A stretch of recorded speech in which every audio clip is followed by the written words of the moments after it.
How do you get traction with your soul? How do you get traction with your soul? And what I'm talking about here is twofold. One, you know what you need to do and you are just not doing it consistently. Familiar? Way too familiar in my life at times. The other, of course, is that you kind of know what you need to do and you think you should be doing it, but actually underneath is an unacknowledged lack of clarity that means you cannot then move forward because the specific steps to take are not clear enough. Okay, so in this CoffeeCast, we're going to address both of those with three perhaps quite surprising ways of tackling it.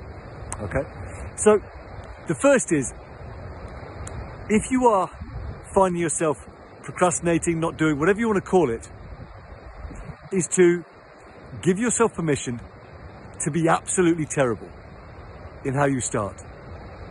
Okay, and this leverages two principles. The first is those laid out by B.J. Fogg, Stanford professor of behavior change, talking about tiny habits, right? So if your goal was to begin a routine where you ultimately were able to do 50 press-ups, push-ups, okay? Well, that's quite daunting if right now you don't even know if you can do one. So the idea of being okay, of accepting, of almost celebrating being terrible, is that you totally lower the bar to getting a sense of achievement, getting a quick win, all right? And so if you said, okay, well, great, I'm going to start with just one. My goal is not 50, my goal right now is one half decent, maybe even totally rubbish push-up, okay? And what's going to happen is two things. One is the likelihood of you actually starting and getting it done skyrockets. And you will leverage what is known as asymmetrical rewards, right? You will unlock a whole host of good neurochemicals, dopamine, serotonin, endorphins, when you do that one, especially if you celebrate it like it's the whole thing, all right? We acknowledge, yes, it's a stepping stone, but we celebrate like it's the whole thing.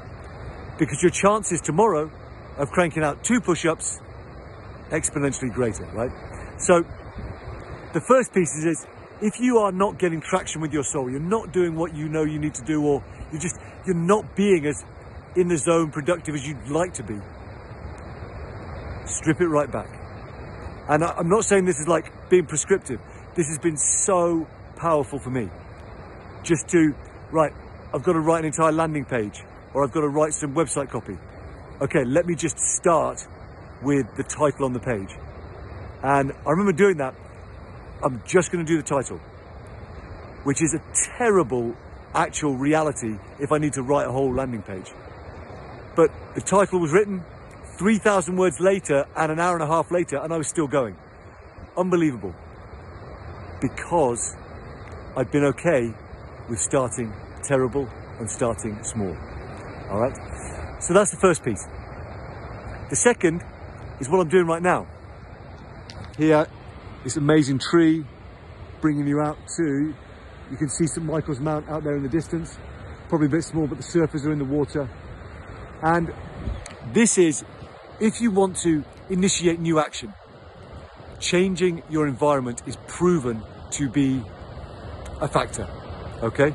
And so I was reading an email from a guy called Stephen Kotler, who's written a host of bestsellers, one of the real original researchers in the fields of flow states.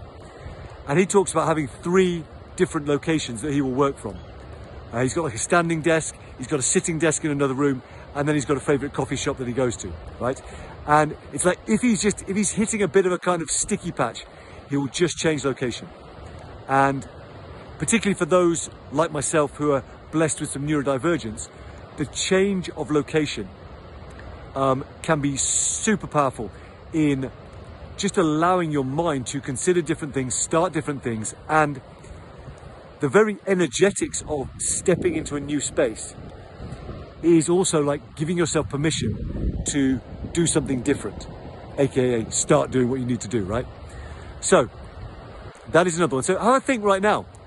What are 3 locations you could almost sanctify as your get shit done locations? Okay. So that's number 2. You want to change the results you're getting, change the location you're trying to do them in. All right.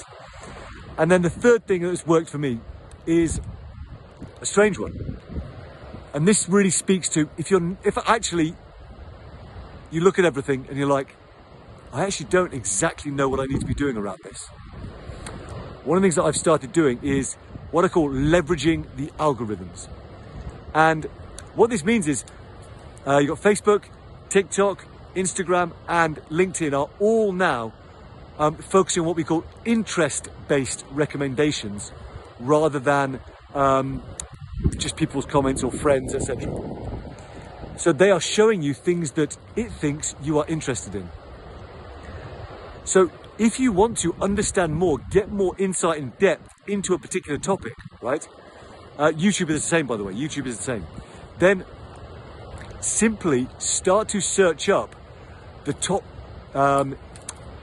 influencers, podcasts, experts in whatever area it is on these different platforms. And these platforms will start showing you a whole fresh variety of different content based on the things you want to know more about, so that you start to close that gap between, I don't exactly know what I'm meant to be doing here, and, okay, great, I can now see 3 or 4 things I can get started with immediately. Okay? It's crazy. We complain about the algorithms all the time with some justification, but actually to recognize that we now have some of the most powerful machine learning just waiting to feed us things we want to find out more about. Okay? And that single reframe has been immensely powerful in changing my experience of consumption and creation digitally. Okay? So there we go. 3 ways to get traction with your soul. Accept and celebrate being totally awful to start with. Okay? Then, come on, what was number 2? Oh yeah, change location. And number 3, leverage the algorithm. All right. Have a great day.